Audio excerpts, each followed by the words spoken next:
que a gente tem registrado é que há sim aumento de crimes contra o patrimônio em Campo Grande. Infelizmente todas as circunstâncias levaram a esse incremento desses índices, tanto de furtos quanto roubos. Há obviamente uma preocupação do Estado e da polícia em reprimir com mais eficiência e com mais intensidade esses crimes.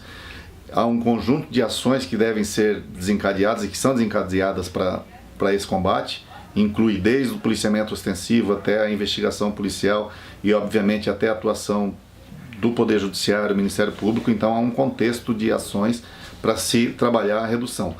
O que a gente destaca também é a importância de se recomendar às vítimas determinadas condições para que se previna ou dificulte as ações desses criminosos. Nós temos observado tanto ações de adolescentes quanto de infrator ou de autores adultos, em que, na grande maioria das vezes, a gente tem repetido isso, há uma facilitação por descuido, às vezes, da vítima ou por desatenção em se criar mecanismos ou posturas que possam impedir a ocorrência, impedir ou dificultar a ocorrência daqueles crimes. Eu digo desde da forma das pessoas transitarem em via pública, de estacionarem veículos em local ermo, às vezes para namorar, às vezes para parar para telefonar, ou às vezes em qualquer outra circunstância que acaba se tornando uma presa fácil para aquele ladrão que está à espreita ou procurando o seu alvo para agir.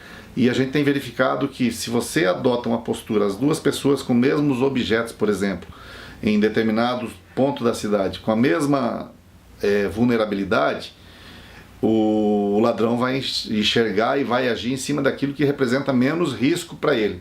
E então a gente observa pontos de ônibus, pessoas desatentas, manuseando celulares, não olhando o que acontece ao redor, parando às vezes em local de pouca iluminação à noite, pouca movimentação de pessoas, e onde esses ladrões costumam agir. É lógico que há circunstâncias em que, por mais que você tenha aparato de segurança, com vigilância eletrônica, com alarme, com tudo, quando há um planejamento por parte dessas associações criminosas e ladrões, ele vai conseguir ultrapassar aquele mecanismo e vai conseguir praticar o crime, mesmo que depois ele seja alcançado pela polícia ou seja comprovada a sua ação. Mas quando você não tem a mínima cautela para se prever, para se precaver, ocorre a facilitação dessas ações. A gente tem observado no dia a dia, nas nossas investigações, que há ladrões oportunistas. Eles saem para a via, às vezes de moto, às vezes de veículo, às vezes mesmo a pé, saem para a via pública procurando a melhor oportunidade de agir. Então, há o papel do Estado de prover segurança, de dificultar as ações através do policiamento preventivo ou ostensivo, realizado hoje pela Polícia Militar. Há uma obrigação de se investigar e se elucidar essas autorias, mas a polícia não consegue ser 100% eficiente. Então a necessidade também das pessoas dificultar essas ações é muito importante para que não haja tanta incidência ou tanta facilidade das ações criminosas nesse sentido. Os adolescentes respeitam a legislação específica e que a gente considera muito branda para coibir as ações voltadas a esses atos infracionais. Em grande maioria dos casos, quando relacionado a tráfico de drogas, quando relacionado a furtos e roubos, crimes contra o patrimônio e às vezes até mesmo nos crimes contra a vida, a gente tem constatado que há o induzimento ou aliciamento de adolescentes por pessoas criminosos maiores que não aparecem na cena do crime. Tá? Nós temos constatado adolescentes de 14, 15, 16 anos agindo associados como verdadeiras quadrilhas, e as ações deles em nada se diferem das ações dos adultos, até mesmo em relação à violência empregada. O que há um tratamento por parte da legislação específica com um pouco mais de abrandamento, em que acaba funcionando como um incentivo a esses adolescentes em determinadas situações por conta da percepção de uma sensação de impunidade, que a gente sabe que não é real, mas que acaba predominando e incentivando a prática por outros adolescentes.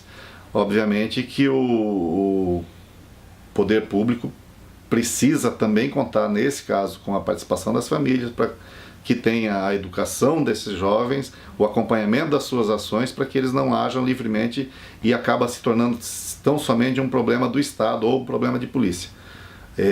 Infelizmente, a gente tem constatado uma grande incidência de adolescentes praticando crime contra o patrimônio, e há uma preocupação da polícia em coibir e reduzir esses índices. Até porque a gente observa em determinadas ações em que a polícia tem atuado. Na nossa delegacia nós tivemos esse exemplo agora nesse ano, em que o adolescente pratica furtos às vezes em residência e traz esses objetos para dentro da sua casa.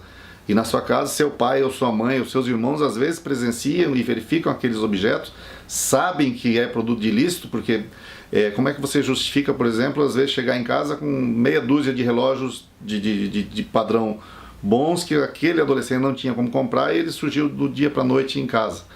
E os pais, às vezes, observando aquilo, acabam fazendo vistas grossas e não comunica à polícia, não coíbe para ver com o adolescente. Às vezes não tem nem voz para cobrar do adolescente, do seu filho, o que tipo de conduta ele praticou para chegar àquilo. Então, a gente conta, obviamente, com a participação dos familiares para coibir, para orientar, para educar e, quando possível, para informar a polícia, para que nós possamos contribuir para o esclarecimento daqueles fatos criminosos ou daqueles atos infracionais. Página Brasil. A notícia em um clique. Acesse paginabrasil.com, uma empresa do Grupo Capital de Comunicação.